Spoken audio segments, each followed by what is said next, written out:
ना काला धन आया ना 15-15 लाख। यानी कि सपने सपने दिखाने का काम जो है मोदी जी ने किया, तो जो है गुमराह करके सैनिकों के नाम पे वोट लेकर पूछ लेंगे। कांग्रेस की सरकार बनेगी, कुर्सी पे बैठांगे, पहला ही दिन तय, पहला महीना तक बुजुर्गों को 6000 रुपये बुढ़ापा पेंशन, नौकरी लागे तो उसका ब्याह नहीं हुआ है, रिटायर हो रहा बच्चा कोई रिश्ता वाला जगह हुआ के बोले तो रिटायर हो गया।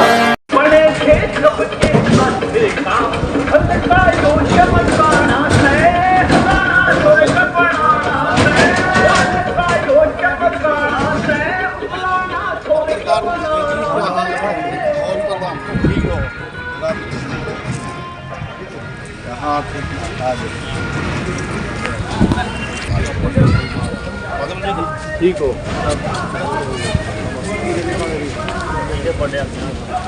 और ठीक है के और ठीक हो जी।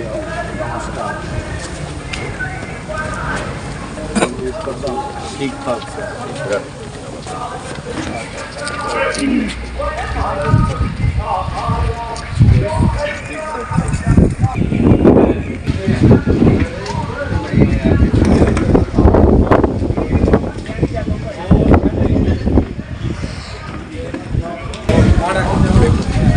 करवा देंगे, करा देंगे प्रोग्राम कर लेंगे।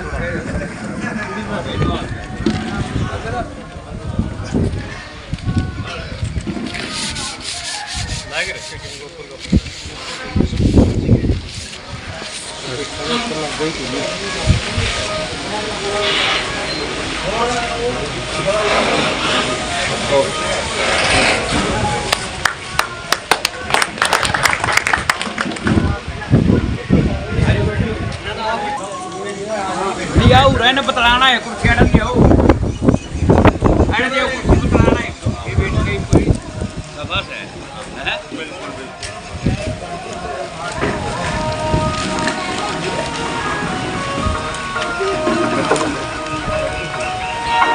तो मैं भाई नरेश सेलवाल की टीम का स्वागत करता हूं, अभिनंदन करता हूं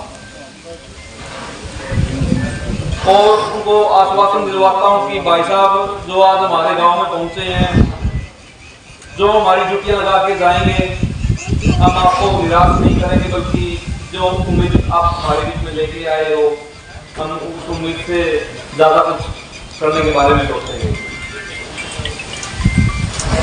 आज भाई नरेश सेलवाल जी आपके बीच में आए हैं, दो तथ्यों के साथ आपके बीच में आज हाजिर हुए हैं। इसके बारे में हमारे हल्का अध्यक्ष भाई बांदल कहना जी बताएंगे विस्तार से कि किस किस चीजों के लिए आज आपके दुख सुख के साथी भाई नरेश सेलवाल जी आपके बीच में पहुंचे हैं। और मैं बुलाना चाहता हूँ इसी के साथ हमारे हल्का अध्यक्ष भाई बांदल कुर्सी लेकर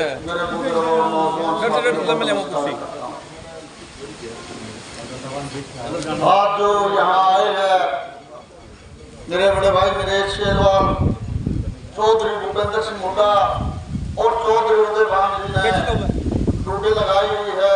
एक अभियान चल रहा है हर हर कांग्रेस घर घर कांग्रेस, और एक 2 तारीख की अपनी रैली है। चौधरी भूपेंद्र सिंह हुड्डा आएंगे, चौधरी उदय भान जी आएंगे और भाई दीपेंद्र हुड्डा भी आएंगे और साथ में काफी नेता और भी आएंगे। उस चीज के लिए भी आज आपके बीच में आए हैं। कुछ बातें मैं बताना चाहता हूं, यह सरकार जो गठबंधन की है इसके बारे में भी।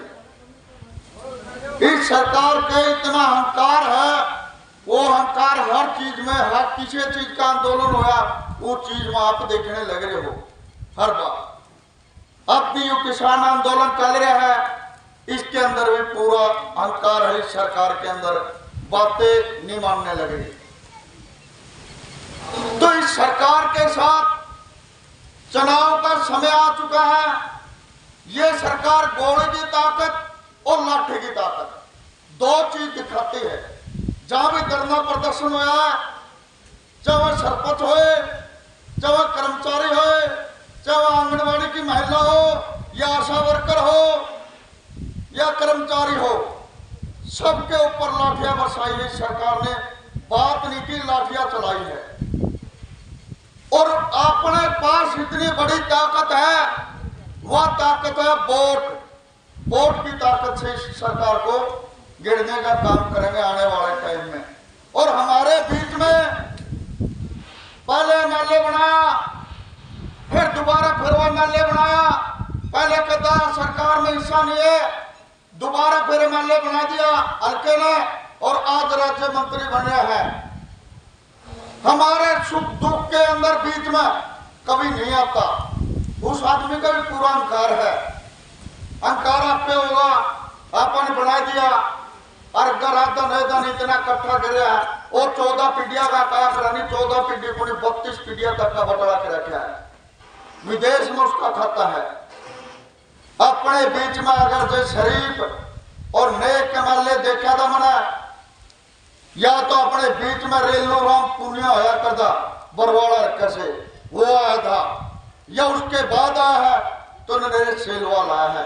इससे बढ़िया एमएलए नहीं आया अपने बीच में।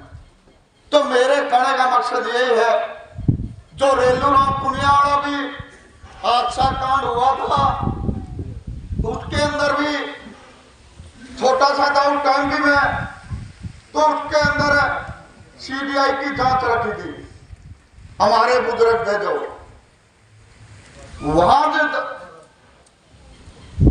कोठी पे के वहां बटले हुए थे, तो वहां कुछ कहने लगे भाई ऐसे नहीं होगा, रोड जाम करने पड़ेगी, तब होगी।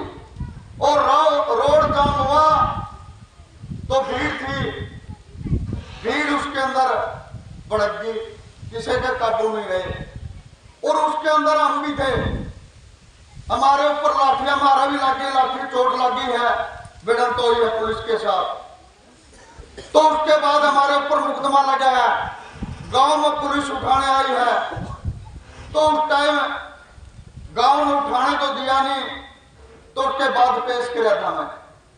पेश होने के बाद जमानत हो गई, जमानत होने के बाद हमारी 5 साल की सजा होगी, जिसमें बिटमड़ा तय सुराड़ा तय 7 लिखाने के थे, 5 साल की सजा हुई थी हमारी। हाई कोर्ट से हमारी जमानत हुई, हाई कोर्ट से हम बरी हुए। तो मेरे कहने का मतलब यह है, मैं तो ये आंदोलन हमारा छोटी सी उम्र में कूदा था, और आज चाहे वो किसान की हो, चाहे वो व्यापारी की लड़ाई हो या कर्मचारियों की हो, शुरू से ही आंदोलन में हूँ कि मैं आप पटवारी तो तुम्हें लाग नहीं सीखता, क्यों मुकदमे चालू से लाग रही है। आप तो लड़ाई लड़ा, हाँ आज भी शुरू में भी लड़ी, आज भी लड़ी। आपका बेटा हूँ, आपका भाई हूँ। आने वाला टाइम में एक चीज कहता हूँ, चौधरी भूपेंद्र सिंह हुड्डा ने और मेरे बड़े भाई नरेश सेलवाल ने, भूलियो मत, अपना भला कर सके तो अपना कर सके है। वो टिकट आपकी अंड है, वे मेरी टिकट है। वो टिकट आपसे तो पूछना चाहते हैं, पहले कहाँ था, हमारे बीच में क्यों नहीं आते? इलेक्शन आओ से टाइम पावा है, जो भी आवेगा इस हल्का का नाश करने खातर आवा, इस हल्का का भला करना नहीं आवा।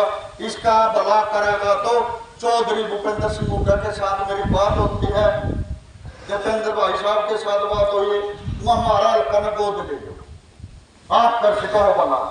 हमारे दोनों कहते हैं हमारा हल्का है, हमें यहाँ हमारे बीच में कदे सुख दुख मुआ बने, या फिर उसके बाद ऐसे भला करना भाई नरेश सेलवाल है और कुछ गलत बात निकली हो तो आपका बेटा हूँ, आपका भाई हूँ, इस चीज के लिए क्षमा चाहता हूँ। और मैं इसी के साथ बुलाना चाहता हूँ आपके कुछ दुख के साथी भाई नरेश सेलवाल को, वो आए और धन्यवाद है।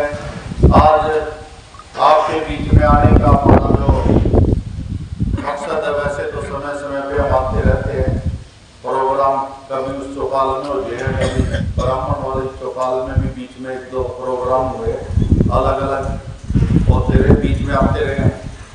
और आज हमारा मुख्य जो है वो जो 10 साल का जो बीजेपी का शासन, 10 साल के अंदर सरकार को मोदी जी को हो गए, पूरे हो गए 10 साल। आचार संहिता 5 दिन में लग जाओ, 10 दिन में लग जाओ। और 5 साल खट्टर साहब के हरियाणा में बीजेपी के, और 4.5 साल खट्टर साहब और जेजेपी के दुष्यंत चौटाला के साथ 9.5 साल की सरकार यानी 9.5-10 साल के अंदर बीजेपी कि सरकार ने और जेजेपी ने किस प्रकार से जनता को लूटने का काम। मोदी जी की सुन लो, मोदी जी ने बड़े बड़े वादे लोगों से करे भाई कि अपने जनधन के खाते खुलवा लो और जो है सारा काला धन विदेशों से जो है लेके आएंगे, 15-15 लाख रुपये प्रत्येक व्यक्ति का खाता में।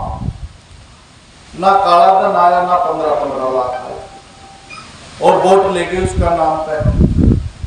मोदी जी ने कहा गरीब आदमी जो हवाई चप्पल पहनता है वो हवाई जहाज में उड़ेगा, इतनी सस्ती कर दूंगा हवाई जहाज।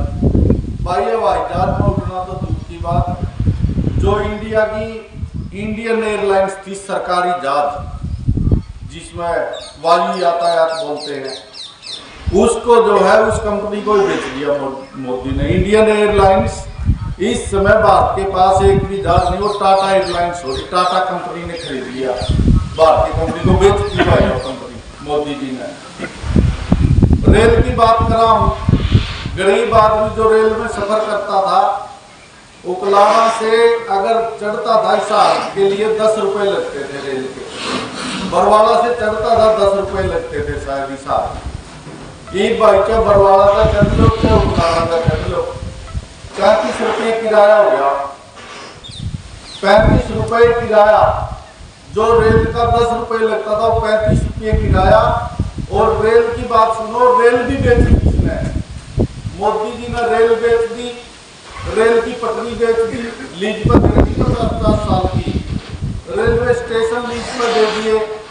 हवाई जहाज की मैंने बात करी, हवाई जहाज बेच दी, हवाई जहाज के अड्डे बेच दिए, समुद्र की बंदरगाह बेच दी, कोयला की खदान बेच दी, लोहा की खदान बेच दी। और जो छत्तीसगढ़ मध्य प्रदेश में बिजली के सरकारी कारखाने लग रहे थे सरकार का खर्चा पे, वे बेचकर अडानी को दे दिए, यानी कि बिजली के कारखाने बेच दिए। सारा सौदा बेचने पर लग रहा है और सपने लोगों ने इसे दिखा हुआ बेरानी जन को आज स्मार्ट सिटी बन जाएगी, 100 लोग पता नहीं क्या बन जाएंगे, यानी कि सपने दिखाने का काम जो है मोदी जी ने किया। लेकिन जनता के जो जरूरत की चीजें हैं, आज किसानों के बारे में अगर मैं बात करूं, यहाँ किसान और गरीब लोग हैं इस गांव में, किसानों के लिए पहले 3 काले कानून लेके आए केंद्र में, उनका 13 महीने तक किसानों ने विरोध किया, 750 किसान शहीद हो गए। और मोदी जी ने फिर जब चुनाव आया उत्तर प्रदेश पंजाब का, तो वो काले कानून वापस ले लिए, चुके हैं, 750 किसान हमारे शहीद हुए वहां। और आज भी किसान वो लड़ाई लड़ रहा है, जो मोदी जी ने कहा था किसानों की आय जो है 2022 में आमदनी दुगनी हो जाएगी, लेकिन किसानों की आमदनी तो दुगनी को नहीं हुई, और जो है उसका खर्चा जो लागत है फसल के ऊपर वह दुगनी जरूर होगी।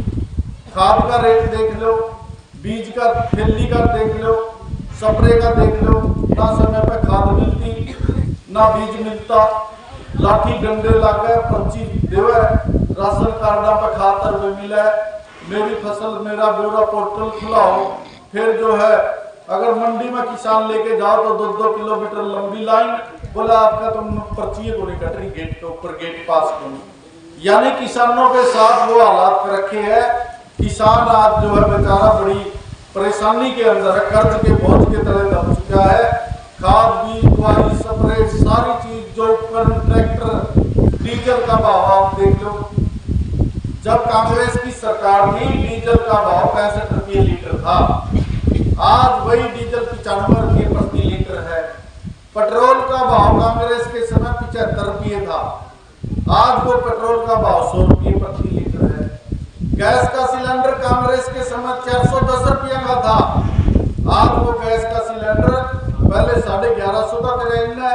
जब 3-4 स्टेटों के चुनाव आए, अब राजस्थान मध्य प्रदेश तेलंगाना, तो इन्होंने जो है 200 रुपये घटा दिया वोट लेने का, अभी भी 950 रुपए का मिल रहा है। राजस्थान में गलोत में सिलेंडर 500 रुपये का कर रखा था, और एक चिराग योजना चलती थी जो है जिसमें बंदा हॉस्पिटल में अगर रोड के ऊपर एक्सीडेंट हो गया या किसी को हार्ट अटैक का दौरा पड़ गया, किसी भी प्राइवेट हॉस्पिटल में जाओ और अपना इलाज जो है वो चिराग योजना के तहत 25 लाख रुपया का इलाज जो है फ्री में होता था। और बीजेपी वाले वहां गए आप वोट लेने के लिए, बोले गैस का सिलेंडर हम 450 का कर देंगे, इसमें तो 500 का। पुरानी पेंशन बहाल कर रखी थी, लेकिन सरकार बनते ही राजस्थान सरकार ने उल्टा कर दिया। गैस का सिलेंडर भी राजस्थान में 950 का कर दिया, 500 की जगह, जो गलत कर दिया। पुरानी पेंशन कर्मचारियों की बहाल कर रखी थी, वह भी खत्म करके नई पेंशन योजना लागू कर दी, जिससे कर्मचारियों को जो है 10 से 15 हजार रुपया घाटा हो गया। और जो मेडिकल की योजना चलती थी वह भी जो है 5 लाख तक की कर दी, 25 लाख से घटाई। इनू देख ली उल्टी चालन वाली सरकार चाहिए है या आगे चालन वाली जो हमारा भला कर सके वह सरकार। तो ये तो उल्टे चालन, लोग आने बकान पे धर्म के नाम पे, जाति के नाम पे। पिछली बार जब मोदी जी आए भाई, वो पुलवामा का कांड हुआ, हमारे सैनिक मारे गए वहां, उसकी आज तक जांच नहीं हुई, वो कैसे हुआ, करत आया, इतना माल RDX करत आया था। तो सैनिकों के जो है शहीद के नाम पे मोदी जी ने युवाओं से अपील करी कि अपना वोट शहीद सैनिकों के नाम पे डाला। सैनिकों के नाम पर कि सैनिकों ने वोट लेने, पार्टियां लेने वोट, तो जो है गुमराह करके सैनिकों के नाम पे वोट ले गया पिछली बार। इस बार मैं तो ये कहना चाहता हूँ, लोकसभा का चुनाव तो आ गया है, लोकसभा का तो अभी अगला महीना वोट पड़ जाएंगे अप्रैल के अंदर, 1 महीना बीच को है। और जो है विधानसभा का 7 भी हो उसका, नहीं तो 4 महीने पाछा आ जाएगा, 10वां महीना में आ जाएगा। इन लोगों से बचना जिन लोगों ने लाठी डंडों के बिना बात नहीं करी। हरियाणा सरकार की बात करो, जितने घोटाले इस सरकार ने करे हैं इतने आज तक किसी ने नहीं करे। यमुनानगर खान का घोटाला, डडम की खान का घोटाला, कोरोना काल के समय मेडिकल उपकरणों का घोटाला, कोरोना काल के समय शराबबंदी का घोटाला, शराब बंद कर दी, शराब की फैक्ट्रियों का आगे ताला लगा दिया, पीछे का दीवार तोड़कर जितनी माल पड़े थे वो इनके रिश्तेदार थे, मुख्यमंत्री को बताओ, सारी शराब का इतना बड़ा घोटाला कराया। रजिस्ट्री का घोटाला, रजिस्ट्रियां कर दी नाजायज कॉलोनियां की, अरबों खरबों रुपया में कॉलोनी कट करके। उसके बाद हमारे जो है स्कूल में जो बच्चे जाते हैं उनका वजीफा स्कॉलरशिप का घोटाला, स्कॉलरशिप के मतलब बच्चे की जो है वह बंद कर दी। और एक चीज मैं शिक्षा के बारे में जरूर कहना चाहूंगा, जो शिक्षा का सत्र था, जो हमारे बच्चे पढ़ लिख के अफसर बने कर दे, उस सत्र को सरकार ने बिल्कुल खत्म कर दिया। शिक्षा को सरकारी स्कूलों का नाम बदल दिया, सरकारी स्कूलों का नाम संस्कृति मॉडल स्कूल करके ना उसके अंदर 550 रुपये फीस लागू कर दी। और जो बच्चा उच्च शिक्षा प्राप्त करना चाहता था, JBT करना चाहता था, B.Ed करना चाहता था, JBT B.Ed बंद कर दी सरकार ने, ताकि JBT करते ही बच्चा टीचर लग गया करता। और मैं अपना ये कहना चाहता हूँ, जिस तरह किसी का बच्चा वकील बनना चाहता था और डॉक्टर बनना चाहता था, MBBS डॉक्टर, वकील बनने के लिए 5 साल में डिग्री होती है, 5 साल में 25 से 30 लाख रुपए चाहिए एक बच्चा की फीस के। क्या कोई आदमी दे सकता है? कोई नहीं दे सकता। MBBS डॉक्टर की बात सुन लो भाई, यानी कि पहली बात तो ये ग्रामीण अंचल का बच्चा मेडिकल साइंस बहुत कम पढ़ा है, हमारे बच्चे वहां तक पहुंचे नहीं पाते। अगर कोई बच्चा चला भी जाएगा उसकी फीस SC शेड्यूल कास्ट की फीस वह तो 50 लाख रुपए और जनरल कास्ट की फीस 1 करोड़ रुपये। जो कांग्रेस के समय जब हुड्डा साहब मुख्यमंत्री थे, मैं विधायक था, SC की फीस थी भाई 40,000 रुपये और जनरल की फीस थी 80,000 रुपये। इमनू लगा लो भाई, करोड़ रुपये फीस वाले लीडर चाहिए तो हमने मुख्यमंत्री चाहिए कि ये जो है 40,000 फीस वाले मुख्यमंत्री चाहिए। यानी कि फीस का इतना वो कर दिया शिक्षा का कि ग्रामीण अंचल का कोई भी बच्चा उच्च शिक्षा वकील डॉक्टर ना बन सके। बड़े बड़े पूंजीपति डॉक्टरों के वकीलों के बाद जो करोड़ों रुपये ले जाते जो है उन्हीं का बच्चा जो है उच्च शिक्षा प्राप्त करता है। 12वीं तक तो हमारा बालक पढ़ सके है, उसके बाद तो भूल जियो कोई जो हमारा डॉक्टर वकील बनेगा। फीसें खुद पाट दी सरकार ने, ऐसा प्रबंध कर दिया लोगों का समझ को नहीं आ रही। जो संवैधानिक चीज थी, बाबा साहब अम्बेडकर ने जो संविधान लिखा था उसके अंदर जो मौलिक अधिकार दिए थे उनका आनंद हो रहा भाई। आज कोई आदमी सरकार के खिलाफ बोलता है, उसके खिलाफ सीबीआई, ईडी, इनकम टैक्स सारा सौदा, जुडिशरी भी, मतलब जज भी, जब मोदी जी प्रधानमंत्री बने सारा सौदा 4 सुप्रीम कोर्ट के जज जनता के बीच में प्रेस कॉन्फ्रेंस करके आए कि हमें सरकार काम नहीं करने देना चाहती, कि सरकार अपने हिसाब से डिसीजन करवाती है। तो जुडिशरी के ऊपर भी सरकार ने काबू कर लिया। और भाई हमें ये इलेक्शन कमीशन का जो देखो, पहले इलेक्शन कमीशन का जो आयुक्त था या सुप्रीम कोर्ट के जज थे, वो सरकार, विपक्ष का नेता और सुप्रीम कोर्ट का जज उसमें मेंबर होते थे। आज सरकार ने वो अपने अधीन कर लिया कि हमारी मर्जी तय जज लगावांगे, हमारी मर्जी तय जो है चुनाव आयुक्त लगावांगे। यानी सरकार ने अपनी मुट्ठी में सारा कुछ जो संविधान दिया था बाबा साहब अम्बेडकर ने, उस संविधान के अंदर शक्तियों का विकेंद्रीकरण किया था। विकेंद्रीकरण का मतलब है शक्तियां किसी एक की मुट्ठी में ना होके वो जो है तमाम लोगों के, जनता के पास हो, राज्यों के पास हो, न कि केंद्र से ही सारा देश की सरकार चले। लेकिन इस मोदी जी की बीजेपी की सरकार ने सारा सौदा पे कंट्रोल कर लिया। भाई मैं तो ये कहना चाहता हूँ साथियों, बात मेरे पास बहुत है कहने में, परंतु मैं थोड़ी बातों में ही समय लंबा हो जाता है। मैं आज तो रैली के लिए मेरा कई गांवों में जाना है। आज आपके बीच में मेरा आने का मकसद वो हमारी 2 मार्च को उतलाना की नई अनाज मंडी के अंदर जन आक्रोश रैली कांग्रेस पार्टी की 90 के 90 हल्कों में चल रही है। तो वो 2 मार्च को अपने उतलाना में निर्धारित है। ये रैली जो मौका के विधायक है, जहां कांग्रेस के, जहां जिस सीट पे कांग्रेस का विधायक है उसको दी जाती है, या फिर कांग्रेस पार्टी जिसके ऊपर अपना विश्वास जताती है उसको इस पार्टी का आयोजक बनाती है। और उतलाना की इस रैली का आयोजक कांग्रेस पार्टी चौधरी भूपेंद्र हुड्डा, चौधरी उदयभान हमारे प्रदेश अध्यक्ष दीपेंद्र हुड्डा जी ने मुझे इसका उतलाना का आयोजक बनाया है। तो साथी सारे वहां पहुंच के ज्यादा से ज्यादा संख्या में हमारे नेताओं के वहां विचार सुनियो। मैं तो थोड़ी बात कहूंगा, नेता जो हमारे बहुत है, तमाम नेता वहां इस रैली में मुख्य अतिथि चौधरी भूपेंद्र हुड्डा, चौधरी उदयभान हमारे प्रदेश अध्यक्ष दीपेंद्र हुड्डा जी, कुलदीप शर्मा, गीता बुक्कल, चंद्र प्रकाश जांगड़ा, भाई रामनिवास गोडेला, अशोक अरोड़ा, जितने हमारे नेता हैं आसपास के और पूरा हरियाणा के, सबको बुलाते हैं हम। और सारे के सारे इन रैलियों में वहां अपने नेता अपनी बात रखते हैं, अपने समाजवादी अपनी अपनी बात रखते हैं। तो सभी नेताओं को न्योता दिया। आपसे भी प्रार्थना है 2 तारीख को ज्यादा से ज्यादा संख्या में पहुंचियो।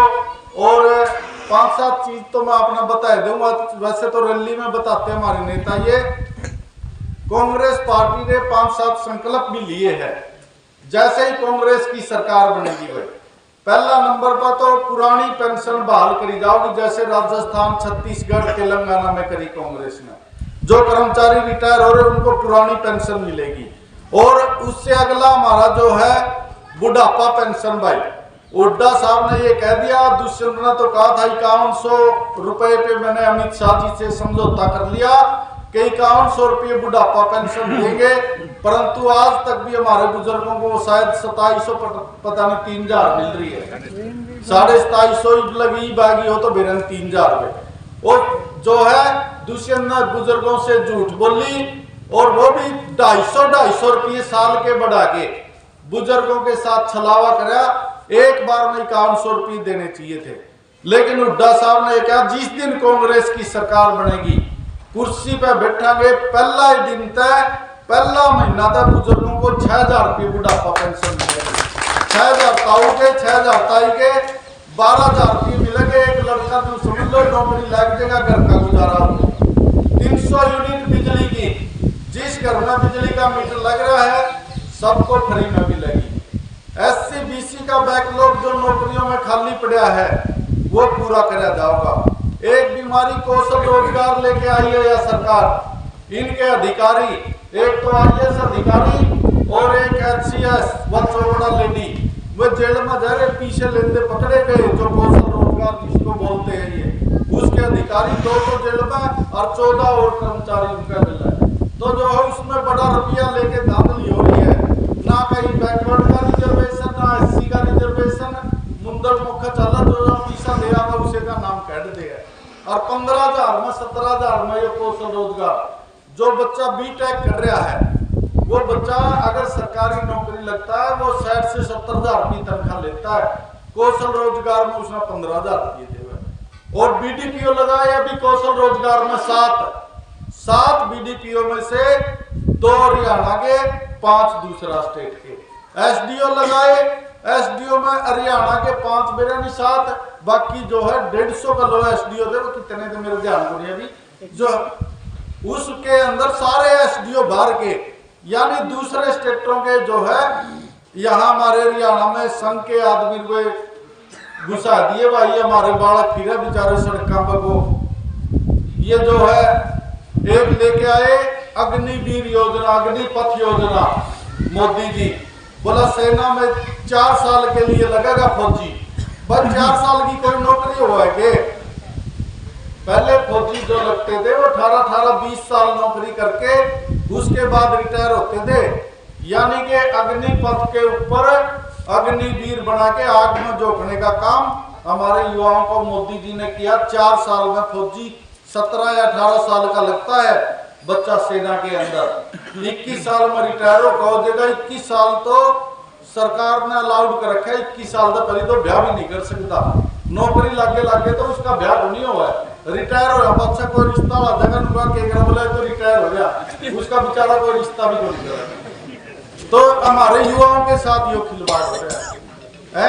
तो और एक चीज और, ये फौजी जो लगेंगे, पहले मोदी जी ने कहा कि ये आर्मी के अंदर है, अब इसको तीनों सेनाओं पे कर दिया, वायुसेना में भी और हमारी जल सेना जो है, नौसेना में भी और आर्मी में भी, तीनों सेनाओं के अंदर इसको युवाओं की 4 साल की कर दी नौकरी। और ना तो उसने वही रिटायरमेंट का बेनिफिट, ना उसने जो है मेडिकल का बेनिफिट। अगर ते शहीद हो गया, गोली लग गई बॉर्डर के ऊपर हमारा बच्चा, ना उसने शहीद का दर्जा है या सेना की नौकरी लेकर आगे मोदी। ये फौजी साहब बैठे शर्मा जी अपने सुपाल, तो इन्हें तो बेरा है कितना चलता काम है, कौन सोचना लगेगा। हजारों बालक तैयारी नहीं करते सड़क पे, आज एक भी बच्चा तैयारी नहीं करता फौजी की, उनका कौन मरना जाओ भाई 4 साल के अंदर। तो जो है देश की सेना को भी मोदी जी ने कमजोर करने का काम किया। और मैं साथियों ये कहना चाहता हूँ, और जो एक इस सरकार ने कर रखी पोर्टल भाई, किसाना का भी पोर्टल, मेरी फसल मेरा ब्यौरा, प्रॉपर्टी ID, फैमिली ID, की घोषणा कर दिया हुड्डा साहब ने। इनको खत्म करेंगे, प्रॉपर्टी ID, फैमिली ID, मेरी फसल मेरा ब्यौरा, किसी ने रजिस्ट्रेशन कराने की जरूरत को नहीं। मंडी में किसान जाओगा, सीधा डंपर उलाड़ेगा, 5 मिनट में उल्टाकर आना, लाइन लागनी सड़क के ऊपर पर्ची खाता है। तो किसानों के लिए, जो किसान जिसकी लड़ाई लड़ रहे, आज भी सड़क के ऊपर बैरिकेड लगा रखे है, कील गड्ढा रखी है सरकार ने, लाठी चार्ज कर रहा है, गोली चलाने की छिरे मार लग रही है हमारे किसानों को। तो हुड्डा साहब ने ये कहा है, जैसे ही हमारी सरकार बढ़ेगी, किसानों का जो समर्थन मूल्य निर्धारित होगा भाई, फसल उसके ऊपर पूरा भाव में खरीदी जाओगे। 1 रुपया भी कम जो है फसल का हम नहीं खरीदेंगे, पूरा भाव में किसानों की फसल खरीदी जाएगी। गरीब आदमी यहाँ है, गरीब आदमियों के लिए घोषणा है 100 वर्ग गज के प्लाट भूमि अधिकृत करके, जमीन खरीद के, जिन गरीबों के पास मकान बनाने के लिए जगह नहीं है, उनको मकान बनाने के लिए 100 वर्ग गज का प्लाट 3,84,000 लोगों को पहले भी दिए हुड्डा साहब ने। एक फिर दोबारा जिनके पास नहीं है उनको मकान के लिए प्लाट, 2 कमरे, रसोई, लैट्रिन, बाथरूम, बिजली का कनेक्शन, पानी का कनेक्शन और पक्की सड़क जो है, ये सरकार गरीब आदमियों साथियों और भी है, हमारी खेल नीति है, जैसे जो खिलाड़ी खेल खेलता है उसके लिए जब कांग्रेस की सरकार थी ये नीति थी पदक लाओ पद पाओ, यानी गोल्ड मेडल जीत के लाओ और नौकरी पाओ। वो नीतीश खट्टर साहब ने जब से इसकी सरकार बनी है वह बंद कर रखी खेल नीति। तो हुड्डा साहब ने ये कहा है चौधरी देवान जी ने कि जैसे ही हमारी कांग्रेस की सरकार बनेगी खेल नीति दोबारा लागू होगी, जो बच्चा गोल्ड मेडल जीत के लाएगा उसको लाते ही नौकरी मिलेगी भाई। तो ये खेल नीति है, शिक्षा के ऊपर, स्वास्थ्य के ऊपर, परिवहन के ऊपर और बिजली पानी के ऊपर पूरा ध्यान दिया जाएगा। पहले भी हुड्डा साहब ने 4 कारखाने लाए हरियाणा बिजली के। एक खट्टर साहब ने मैं चैलेंज दूं पत्रकार सलूजा साहब और खड़े हैं भाई मेरा सरकार। तो जो है इस सरकार ने एक भी अगर कोई थर्मल लगाया हो 10 साल में तो वह हमने चैलेंज है खुला एक भी कोई यूनिट लगाई है। लेकिन हुड्डा साहब ने 2 तो लगाए झाड़ली के अंदर भाई, एक लगाया यमुनानगर के अंदर, एक लगाया खेदड़ के अंदर अपना बरवाला बचाना लग रहा और 5वां लगाया परमाणु सेंटर जो गोरखपुर के अंदर उसकी नींव रखी थी, काम चाला लग रहा है, वो बड़ा प्रोजेक्ट है। तो वो हमारा 5वां थर्मल या गोरखपुर में पड़ा लगे। इन बिजली के लिए कोई काम नहीं कराया। तो जो काम हुड्डा साहब ने करे भाई, विकास कार्य की बात करा सलूजा साहब चला लग रहा है भाई, हमने हिसार जाना पड़ेगा था एसडीएम का, डीएसपी का और अधिकारियों का। आज हमने हिसार जाने की जरूरत को नहीं भाई, हमारा उपमंडल बरवाला बनवाया हमने, मैं विधायक था गोडेला साहब थे, बरवाला में कॉलेज बनया, उपमंडल बन गया, कॉलेज बन गया, आईटीआई पहले थी उकलाना के अंदर भाई, उकलाना के अंदर जो है आईटीआई बनवाई, सूर्यवाड़ा के अंदर मैंने मंजूर करवाई थी, कॉलेज मैंने मंजूर करवाया उकलाना, उकलाना की सब तहसील बनवाई, अनाज मंडी भाई कटी पड़ी थी 15 साल तक, उकलाना की वाह बहाल करवाई, उकलाना मंडी गांव था भाई उसको नगर पालिका बनवाया और हुड्डा साहब ने 5-6 गांव जो हल्का के वो मॉडल विलेज बनाए भाई, जिनके अंदर खेल स्टेडियम भी है, पीएचसी भी है, अपना उधर लगता ही बनभोरी है,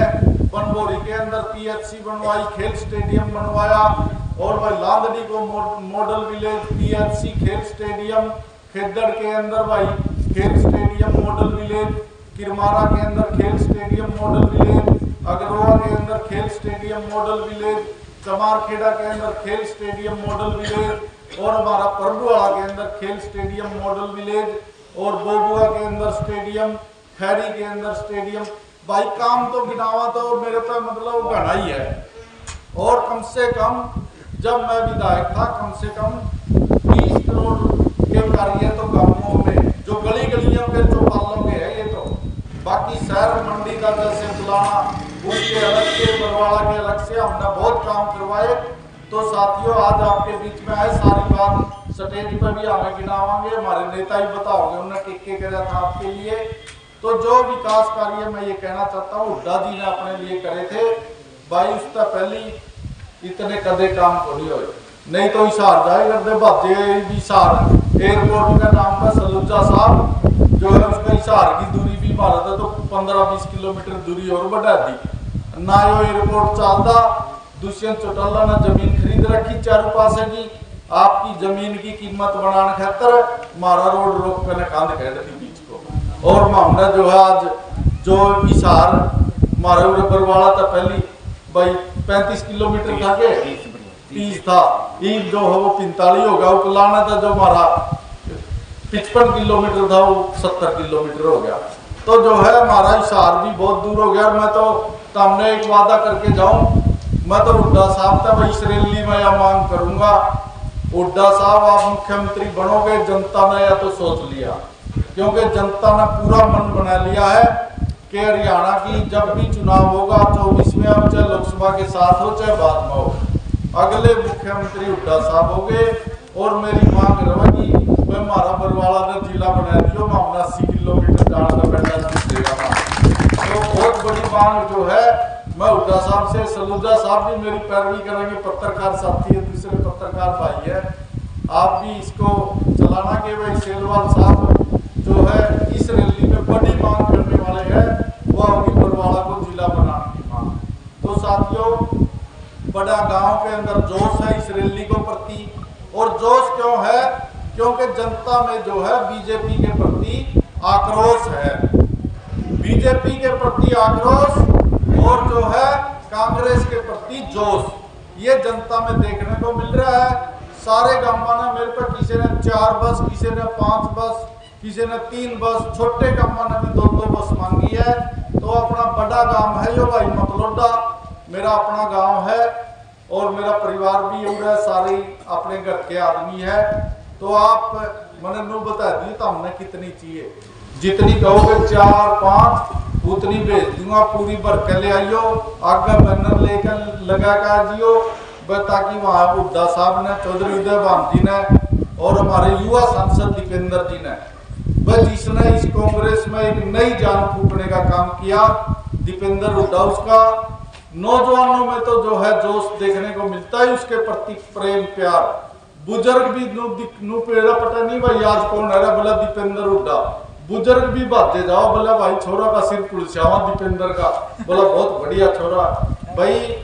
तो जो है साथियों, हमारे नेताओं के विचार सुनियो, जितने साधन आप कहोगे 4-5-6 चाहे कितनी मांग लियो, जितनी बस पर दोगे उतनी भेज देंगे। ऊपर से फुल आदेश है कि भाई सारे साथियों को जो है इस रैली में लेके आओ, हुड्डा साहब के प्रति अपनी आस्था दिखाओ।